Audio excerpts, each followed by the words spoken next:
크게 하면 합시다. 할렐루야. 조금 더 크게 하면 합시다. 하나님은 살아계십니다. 하나님은 여러분들을 사랑하십니다. 하나님께서 우리에게 좋은 가정을 선물로 주셨습니다. 좋은 부모님들을 만나게 하셨습니다. 마지막이니까 더 크게 합시다. 우리들에게 좋은 자녀들을 주셨습니다. 여러분들을 축복하고 싶습니다. 오늘 어버이 주일인데 오늘 하나님께서, 살아계신 하나님께서, 여러분들을 사랑하시는 하나님께서 또 한번 여러분과 여러분 자녀들과 또 여러분 부모님들에게 특별한 은혜를 주시는 시간이 되어지기를 주님의 이름으로 축복합니다. 화가 변하여 복이 되었다라고 하는 뜻을 가진 한자 성어가 있지요. 아시는 분들도 있을 것입니다. 전화위복이라고 합니다.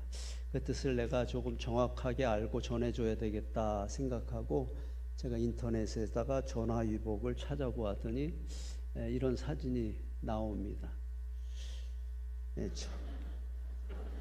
전화기 위에 뭐가 있어요? 보고 한 마리가 있습니다. 한자 성어로 말하면 전화위복. 사람들이 왜 웃었는지 모르는 사람들은 예배 끝나고 물어보셔요. 화가 변하여 복이 되게 하시는 전문가가 있습니다. 누구입니까? 살아계신 하나님이십니다.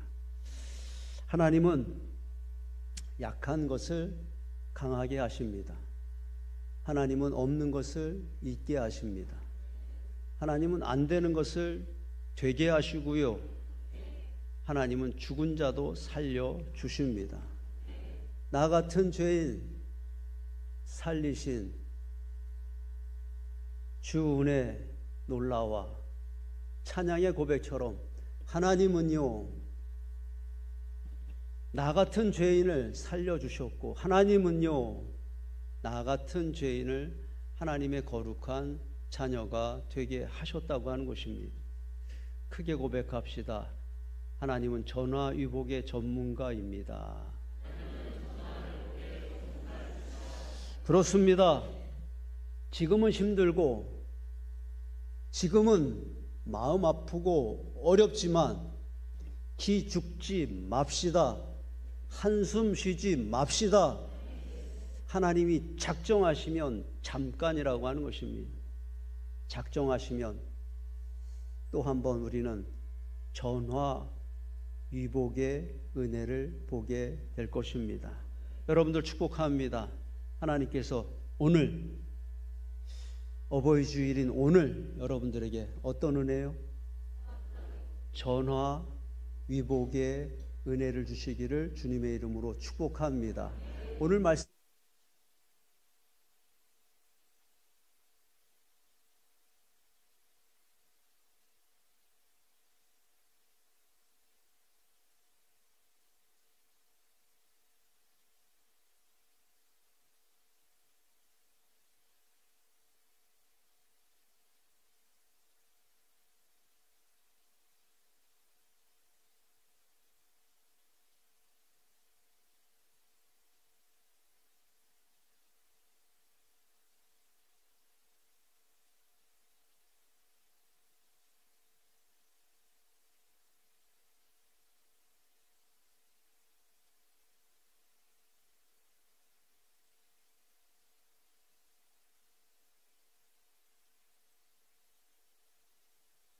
합니다. 국을 끓여라. 큰 솥을 걸고 국을 끓여라 명령합니다. 아무것도 없는데 국을 끓이라고 하는 것입니다. 뭘 어쩌자고요. 이렇게 반문할 만한 상황이지만 이 사화는 엘리사의 명령을 따라서 들로 나아갑니다. 그리고 다행입니다. 들에서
가국에도 독이 있었다라고 하는 것입니다.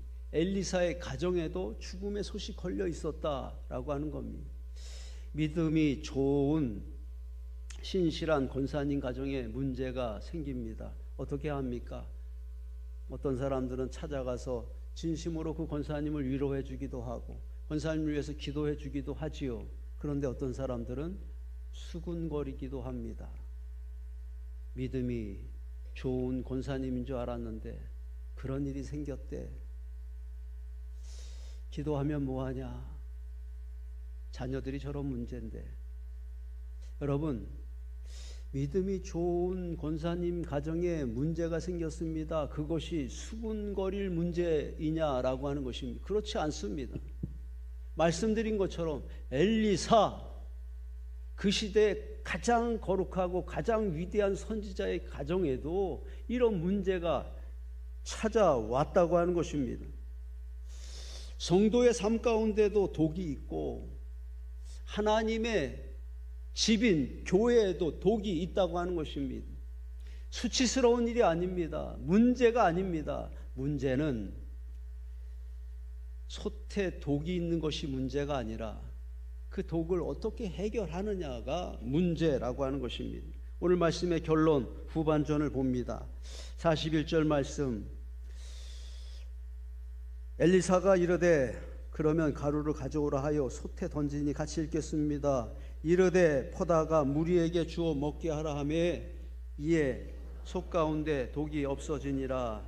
아멘. 이에 솥 가운데 독이 없어지니라.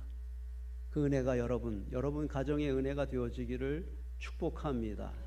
이에 솥 가운데 독이 없어지니라. 한자성어로 말하면 무슨 은혜입니까? 전화위복의 은혜입니다. 죽음의 솥이 생명의 솥이 된 것입니다. 이 솥이 의미하는 것은 우리의 마음, 성도의 마음을 의미하는 것일 수 있습니다. 또 이 솥은 성도의 삶을 의미하는 것일 수 있습니다. 그리고 저는 그렇게 믿습니다. 이 솥은 바로 성도의 가정을 의미하는 것이다 라고 하는 것입니다. 성도의 가정에도 독이 생길 수 있다라고 하는 것입니다. 오늘 특별히 어버이 주일이고 5월은 가정 행복의 달입니다.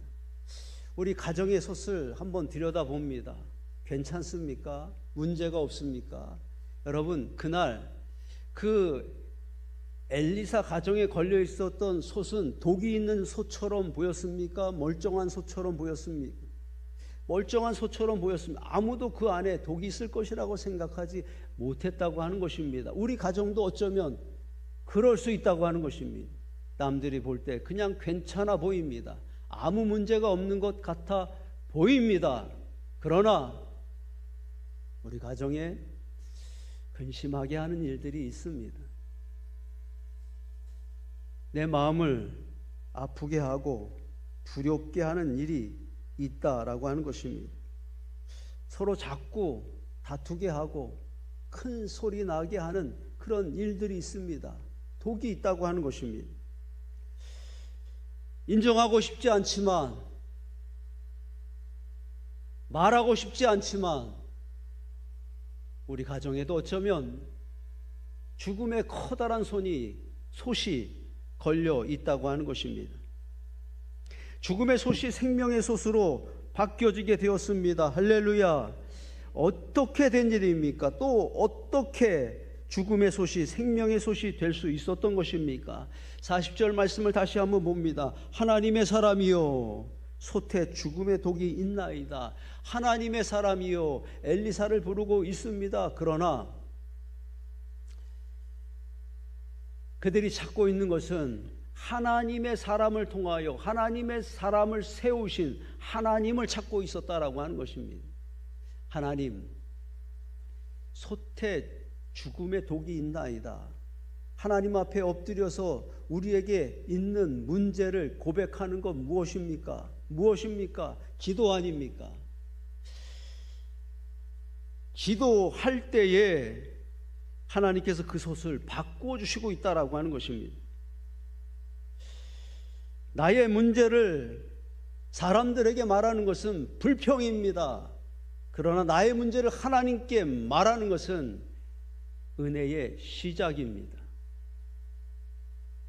여러분들에게 묻고 싶습니다. 여러분, 하나님께서 내가 기도하고 기도할 때에 문제를 풀어주시는 것이 좋아요? 하나님이 알아서 해주시는 것이, 알아서 풀어주시는 것이 좋아요? 잘 이해가 안 되셔요? 1번, 내가 기도하고 하나님이 풀어주시는 것. 2번, 하나님이 알아서 풀어주시는 것. 몇 번입니까? 네, 장로님 크게 말씀하셨는데 저도 마찬가지입니다. 저도 2번이 좋아요. 알아서 해주시면 얼마나 좋아요. 그냥 알아서 풀어주시고 알아서 고쳐주시고 알아서 채워주시면 할렐루야 얼마나 은혜가 되겠습니까? 그런데 하나님은 그렇게 하시지 않는다고 하는 것입니다. 하나님은 기다리십니다. 언제까지요? 내가 기도할 때까지. 왜 그렇게 하시는 것일까? 여러 번 생각해보고 고민해 보았습니다. 그것이 맞을 겁니다. 하나님은 우리의 연약함을 아십니다. 하나님은 우리의 결코 선하지 않는 본성을 아신다고 하는 것입니다. 생각해 봅니다. 내가 기도하지 않았는데도 하나님께서 알아서 위험한 길을 피하게 하시고 알아서 그 문제를 풀어주시고 알아서 내가 원하는 것들을 채워주셨다면 감사하겠습니까? 그렇지 않을 것입니다. 그렇게 알아서 해주셨다면 이것이 하나님이 하신 것이다 인정할 것입니까? 그렇지 않을 것입니다. 운이 좋아서 된 것이라고 생각할 것이고 내가 잘나서 된 것이라고 생각할 것 아닙니까? 더 이상 하나님을 찾지 않을 것입니다. 계속해서 내 마음대로 내 생각대로 내 기분대로 살 것 아닙니까? 하나님이 모르실 리가 없습니다. 그래서 하나님은 기도 다음에 응답, 기도 다음에 문제 해결로 이렇게 순서를 정해 놓으신 것이라고 하는 것입니다. 이에 솥 가운데 독이 없어지니라. 그곳에 하나님의 사람이요 그렇게 하나님을 찾는 기도자가 있었기 때문입니다. 기도보다 더 중요한 것은 없습니다. 우리는 문제 해결이 중요하다고 생각하지만 아니요, 그렇지 않습니다. 문제 해결보다 더 중요한 것이 있습니다. 바로 기도입니다. 여러분, 내가 기도했는데도 문제가 해결이 되어지지 않는다면 그것도 은혜입니다. 제 생각이 맞았습니다. 저는 이렇게 말하면 한 명도 아멘 안 할 거라고 생각했는데 제 생각이 맞았습니다. 다시 말씀드립니다. 기도했는데 문제 해결이 안 되는 것도 은혜입니다. 왜냐하면 기도했기 때문입니다. 기도 자체가 은혜라고 하는 것입니다.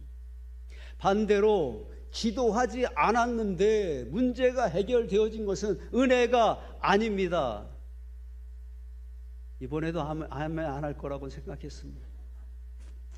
기도 안 했는데 문제가 해결되었습니다. 은혜인 것처럼 생각할 수 있지만 은혜가 아니라고 하는 것입니다. 왜냐하면 기도하지 않았기 때문이라고 하는 것입니다. 이해가 되셨으면 좋겠습니다. 기도하는 것 자체가 은혜라고 하는 것입니다.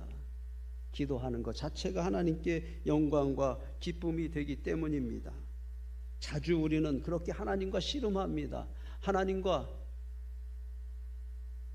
밀고 당깁니다. 하나님은 먼저 기도해야 된다라고 말하지만 나는 먼저 문제를 해결해 달라고 말합니다. 내가 이기면 큰일 나는 것입니다.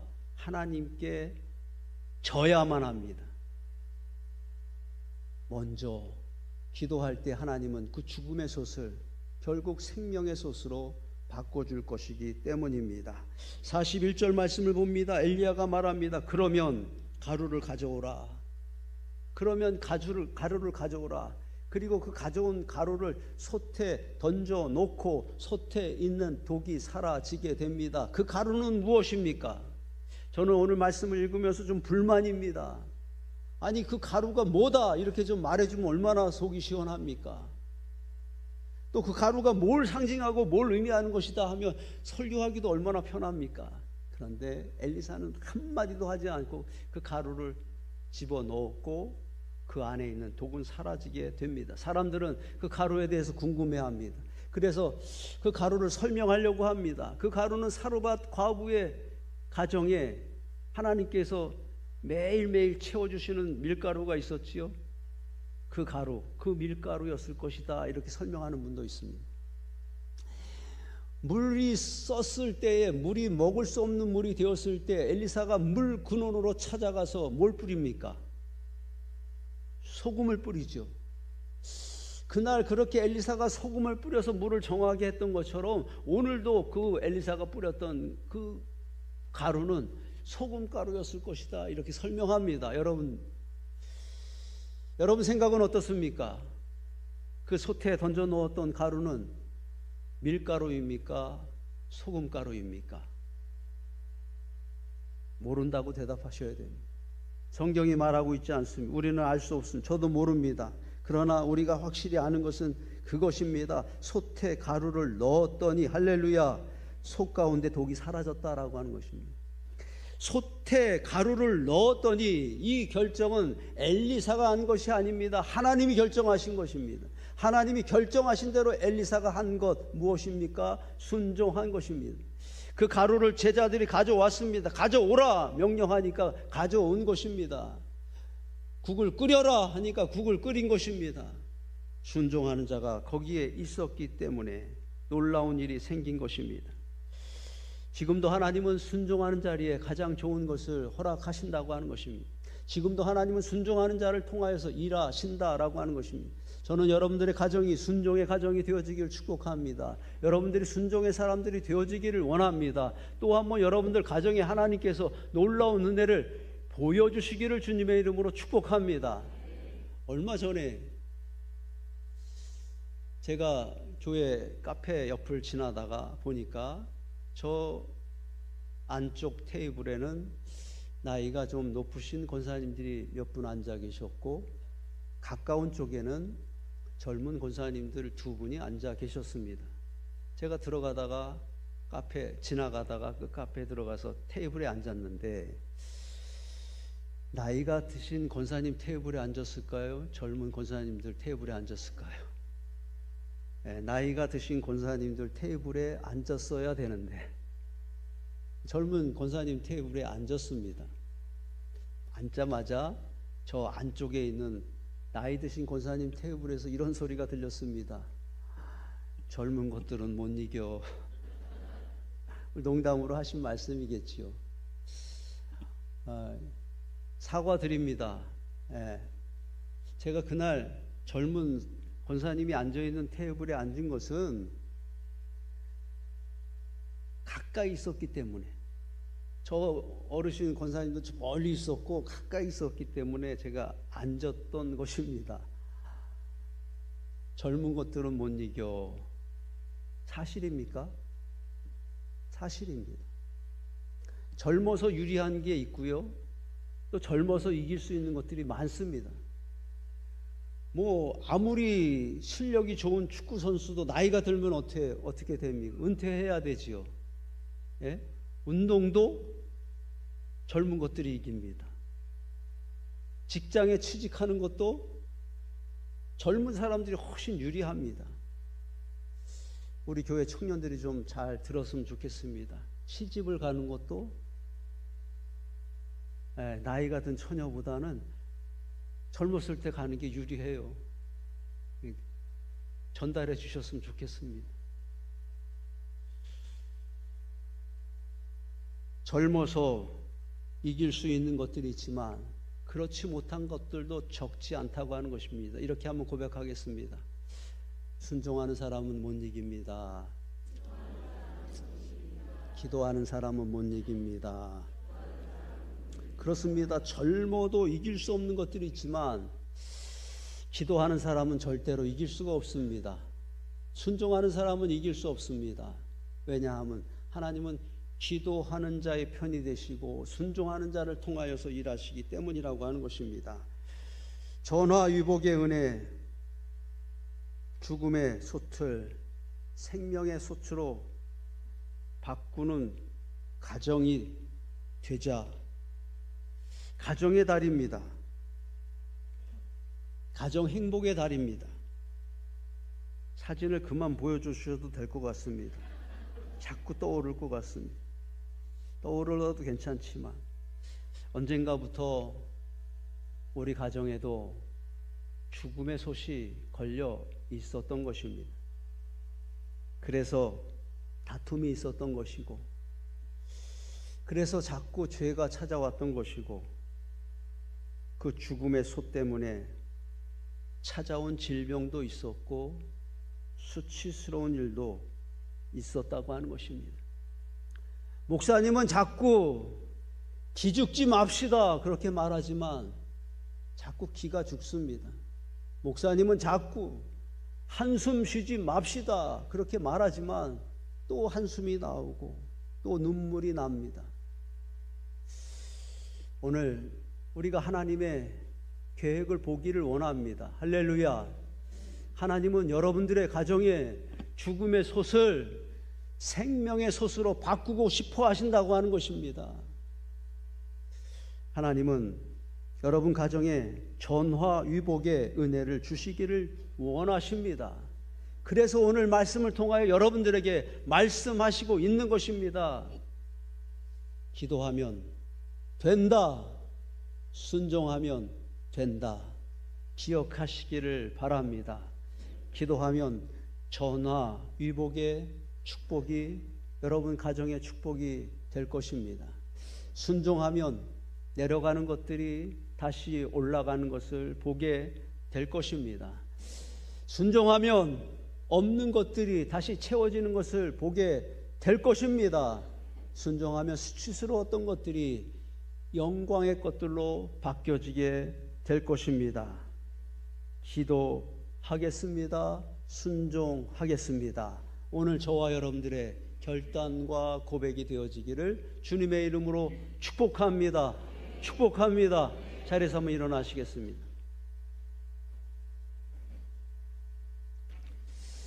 기도하는 마음으로 같이 한번 읽겠습니다. 전화위복. 하나님은 전화위복의 전문가입니다. 속 가운데 독이 없어지니라. 죽음의 솥이 생명의 솥으로 바뀌었습니다. 하나님이 하셨습니다. 하나님이 하셨습니다. 전화위복이 됩니다. 솥에 죽음의 독이 있나이다. 기도할 때 죽음의 솥이 생명의 솥이 됩니다. 가루를 가져오라. 순종할 때 죽음의 솥이 생명의 솥이 됩니다.